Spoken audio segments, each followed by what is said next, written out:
दुनिया एक बार फिर परमाणु युद्ध की कगार पर खड़ी है, जहां कूटनीति की मेज और युद्ध के मैदान के बीच की लकीर धुंधली पड़ती जा रही है। एक तरफ ईरान ने परमाणु समझौते के बंद दरवाजों को फिर से खटखटाया है, तो दूसरी तरफ अमेरिका के कड़े तेवर किसी बड़ी सैन्य कार्रवाई की ओर इशारा कर रहे हैं। ईरान के उप विदेश मंत्री मजीद तख्त रवांची ने बीबीसी को दिए अपने हालिया इंटरव्यू में साफ कर दिया है कि अगर वाशिंगटन प्रतिबंधों को हटाने पर गंभीर है तो तेहरान अपने परमाणु कार्यक्रम के कई विवादित मुद्दों पर समझौता करने को तैयार है। लेकिन यह इतना आसान नहीं है। जिनेवा में होने वाली मंगलवार की बैठक इस बात का फैसला करेगी कि क्या दुनिया एक नए joint comprehensive plan of action की ओर बढ़ेगी या फिर मध्य पूर्व में बारूद का नया ढेर फटेगा। ईरान ने जहां 60% एनरिच यूरेनियम को कम करने का प्रस्ताव दिया है, वहीं अमेरिका इसे महज एक टाइम बाइंग टैक्टिक के रूप में देख रहा है। जिनेवा की ये टेबल सिर्फ बातचीत का मंच नहीं, बल्कि ग्लोबल पावर प्ले का सबसे खतरनाक केंद्र बन चुकी है। ईरान और अमेरिका के बीच बातचीत में सबसे बड़ा रोड़ा उसका बैलिस्टिक मिसाइल प्रोग्राम बन गया है।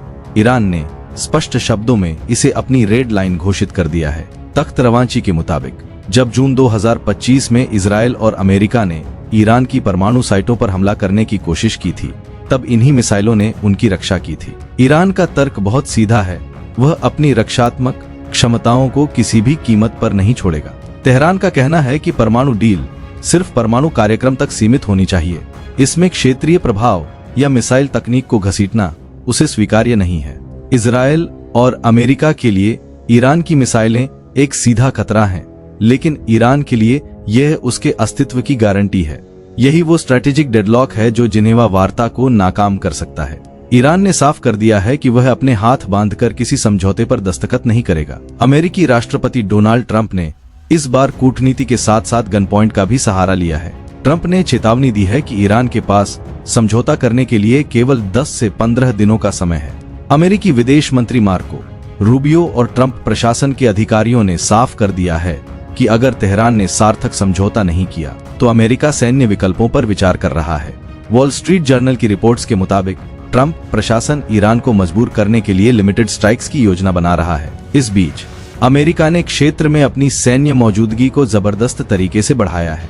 विमानवाहक पोत यूएसएस जेरल्ड आर फोर्ड और यूएसएस एब्राहम लिंकन जैसे युद्धपोत और दर्जनों फाइटर जेट्स मिडिल ईस्ट में तैनात किए जा चुके हैं। ट्रंप का संदेश स्पष्ट है, या तो मेज पर आओ या फिर युद्ध के मैदान में मुकाबला करो।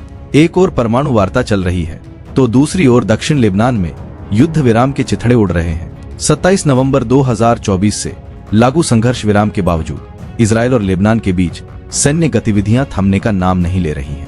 हाल ही में एक इजरायली ड्रोन सीमावर्ती कस्बे हुला में दुर्घटनाग्रस्त हो गया, जिसने पहले से ही नाजुक हालात को और तनावपूर्ण बना दिया है।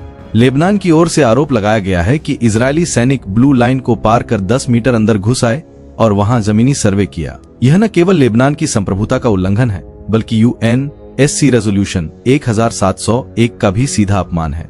इजरायली लड़ाकू विमान लगातार दक्षिण लेबनान के रिहायशी इलाकों और हाइट्स पर बमबारी कर रहे हैं, जिसमें सैकड़ों नागरिक अपनी जान गंवा चुके हैं।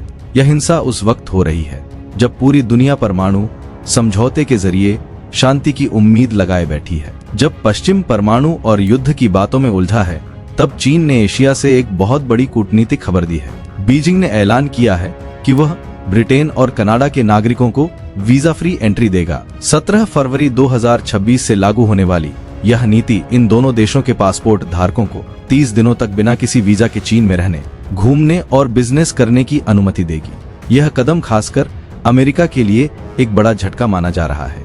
चीन अब ब्रिटेन के प्रधानमंत्री कीर स्टारमर और कनाडा के प्रधानमंत्री मार्क कार्नी के साथ अपने रिश्तों को रिसेट करने की कोशिश कर रहा है। वीजा छूट की यह नीति न केवल पर्यटन और व्यापार को बढ़ावा देगी, बल्कि यह चीन की उस रणनीति का हिस्सा है जिसके तहत वह अमेरिका के सहयोगियों को अपनी ओर खींचकर वाशिंगटन को वैश्विक मंच पर अलग थलग करना चाहता है।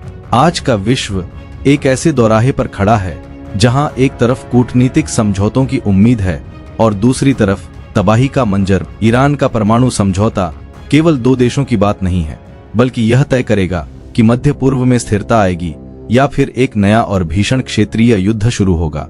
ट्रंप का मैक्सिमम प्रेशर और ईरान की रेड लाइन एक दूसरे से टकरा रही हैं। लेबनान में जारी हिंसा और इजराइल की आक्रामकता इस आग में घी डालने का काम कर रही है। वहीं चीन की नई वीजा नीति ये दिखाती है कि वैश्विक राजनीति में अब नई लकीरें खींची जा रही हैं। आने वाले 15 दिन न केवल ईरान के भविष्य के लिए बल्कि पूरी दुनिया की सुरक्षा और अर्थव्यवस्था के लिए सबसे महत्वपूर्ण होने वाले हैं। दोस्तों, परमाणु डील पर ईरान के इस नए प्रस्ताव और ट्रंप के सख्त अल्टीमेटम पर आपकी क्या राय है? क्या आपको लगता है कि अमेरिका इस बार ईरान पर वाकई हमला कर सकता है या फिर यह महज दबाव बनाने की एक चाल है? क्या लेबनान में संघर्ष विराम अब पूरी तरह खत्म हो चुका है और चीन की इस नई वीजा नीति से वैश्विक राजनीति में क्या बदलाव आएगा? अपनी राय हमें कमेंट में बताइए। वीडियो पसंद आए तो इसे लाइक करें, अपने दोस्तों के साथ शेयर करें और हमारे चैनल को सब्सक्राइब करना ना भूलें। मिलते हैं अगले वीडियो में।